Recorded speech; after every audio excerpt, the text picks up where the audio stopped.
Salam, hörmətli, əziz müəllimlər. Mən Əliyava Sevinç. Bugün mən sizə yenilənmiş çərçivə sənədinə salınmış praktik təfəkkür haqqında geniş məlumat verəcəm.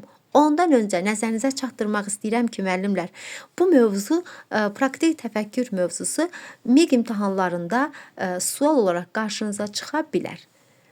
İndi isə müəllimlər, dərsin izahına keçid etməzdən öncə fevral qruplarımız haqqında sizə geniş məlumat vermək istəyirəm. Fevral ayının 2-sindən yeni sıfırdan son qrupumuz dərsə başlayacaq. Burada hər bir müəllimə dərs ərzində mövzunun izahından sonra açıq tipli situasiyalarla sual-cavab şəklində müəllimlərin bacarıqları ölçülmüş olur.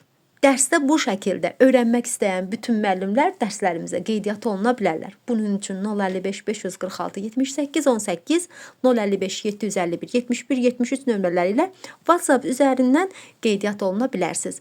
Bunun üçün sadəcə nömrələrə ad soyadınızı yazıb dərslərə qoşulmağınız haqqında məlumatlar qeyd edə bilərsiniz. Yenə də qeyd etmək istəyirəm. Qruplarda müəllim sayı limitlidir. Yəni çox müəllimlə biz dərsləri davam etdirmirik. Xırda-xırda qruplar yaradaraq mən o qrupları müəllimlərə daha çox uyğunlaşdırmağa çalışıram.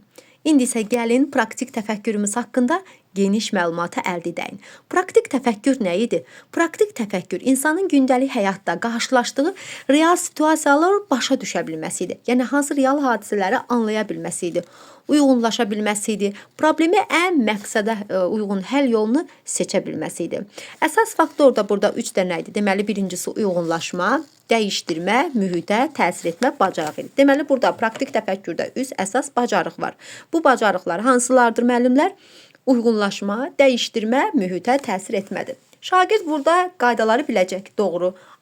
Qaydanı bilməklə kifayətlənməyəcək. Həmin o biliklərini real həyat situasiyalarında harada və necə tətbiq edə biləcəyini anlaya bilməsidir və bu bilikləri bacarığa çevirə bilməsidir. Bu real həyatı situasiyaları başa düşdükdən sonra vəziyyətə uyğunlaşa bilməsidir.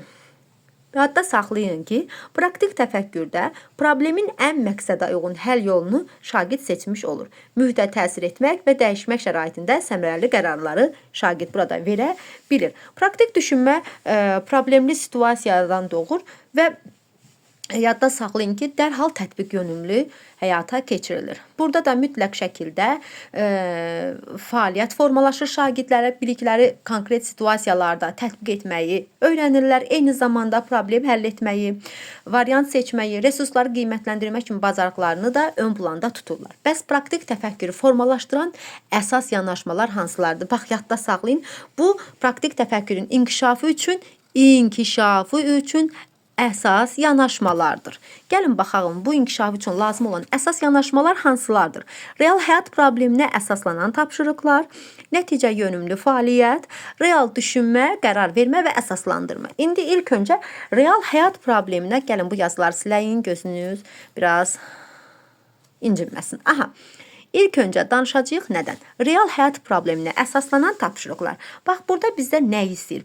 Burada şagird konkret situasiya ilə üzləşəcək və o biliklərini tətbiq etməyə məcbur ediləcək. Yəni, şagird buradan kitab daxilindəki gizli misalları deyil, yəni abstrakt təfəkküründəki bilikləri deyil, gündəlik hər kəsin qarşılaşa biləcəyi konkret situasiyalarla üz-üzə qoyulur. Məqsəd burada nədən ibarətdir? Məqsəd ondan ibarətdir ki, şagird sahib olduğu biliyi tətbiq eləyə bilsin. Real həyat problemini tətbiq etməyi bacara bilsin. İkincisi isə nəticə yönümlü fəaliyyətdir. Gəlin görək nəticə yönümlü fəaliyyət deyəndə. Adından da görürsünüz, nəticə yönümlüdür. Yəni, sonda edilə biləcəyi əvvəlcədən planlaya bilməkdir. Yəni, burada tapşırıqlar sadəcə düz və yaxud da səhv cavablarla yekunlaşmayacaq. Sonda ortaya qoyulan nəticə real həyatda istifadə oluna bilən bir nəticə olmuş oldu.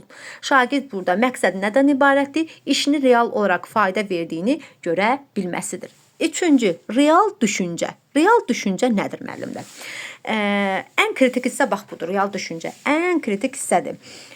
Burada şagird irəli şəraitdə yox, vaxt, büdcə, resursu nəzərə, məhdudiyyətləri nəzərə alaraq qərar verə bilməsidir. Burada məhdudiyyət çox önəmlidir. Şagird burada tapşırığı real həyatın sərtliklərini nəzərə alaraq işi yerinə yetirməlidir. Mütləq vaxtı, resursu, büdcədir, məhdudiyyəti nəzərə alınmalıdır. Məqsəd isə burada nədən ibarətdir? Şagirdin əlində olanlarla necə ən yaxşısını edə bilərəm sualına cavab verə bilməsidir. Yəni şagird özünə sual verir. Mən bu əlimdə olanlarla ən yaxşı nə edə bilərəm? Bu sualı özünə verib həyata keçirməsidir. Yəni real düşüncənin işə salınmasıdır. Dördüncü isə müəllimlər qərar vermə və əsaslandırmadır.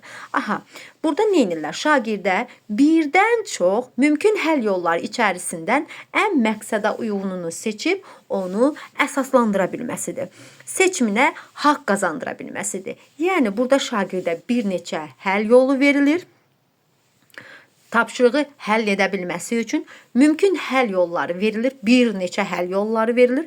Həmin şagird onun içərisindən özünə uyğun olan mümkün ən məqsədə uyğun həll yolunu seçir. Sonra isə o seçdiyi haqq yolunu başlayır haqq qazandırmağa.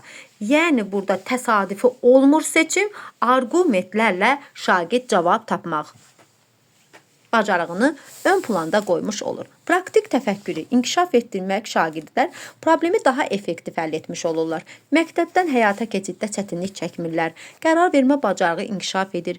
Əmək bazarına daha çox hazır olurlar və öz öyrənmələrinə nəzarəti artırmış olurlar. Bu təfəkkürdə müasir kurikulumda 21-ci əsr bacarıqları içərisində də əsas yeri tutmuş olur.